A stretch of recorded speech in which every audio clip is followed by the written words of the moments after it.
Hi అందరికీ, ఎలా ఉన్నారు? మేము గంగా పవిత్ర స్నానం చేయడానికి వెళ్ళినప్పుడు అంటే గంగమ్మ అంటేనే కామ్ అండ్ పీస్ఫుల్ అనేసి అర్థం కదా. అంటే అంత పీస్ఫుల్గా ప్రవహిస్తుంది అనేసి, ఎంత కామ్గా ఉంటుందంటే అంత కామ్గా ఫ్లో అవుతూ ఉంటాయన్నమాట వాటర్ అక్కడ. మేము స్నానం చేసేటప్పుడు మాత్రం చాలా వాటర్ ఫ్లో ఎక్కువ ఉండనమాట, ఫ్లోటింగ్. అంటే ఎక్కడ వాటర్ అక్కడ వెళ్ళిపోతూనే ఉన్నాయి, ఫ్రెష్ వాటర్ వస్తూనే ఉన్నాయి అన్నమాట.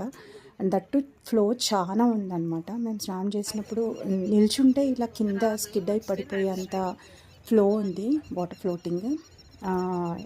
ఇది ఎలా వర్ణించాలి అని అంటే, ఇది నథింగ్ బట్ గుడ్ వేవ్సే.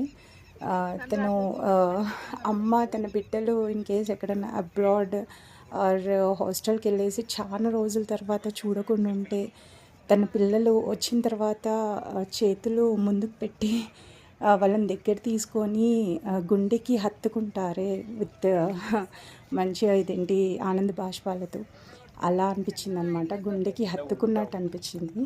నా ఎక్స్పీరియన్స్ ఇది. మీరు ఎలా ఎక్స్పీరియన్స్ అయ్యారో షేర్ చేసుకోండి.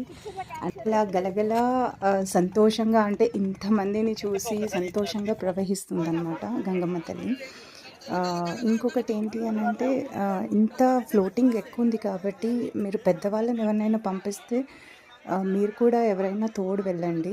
అంటే ఇలా అంటే కింద పడతారు అని కాదు, మన సేఫ్టీకి అంతే. అండ్ వన్ మోర్ థింగ్ ఏంటి అని అంటే, దొంగలు ఎక్కువ ఉన్నారండి.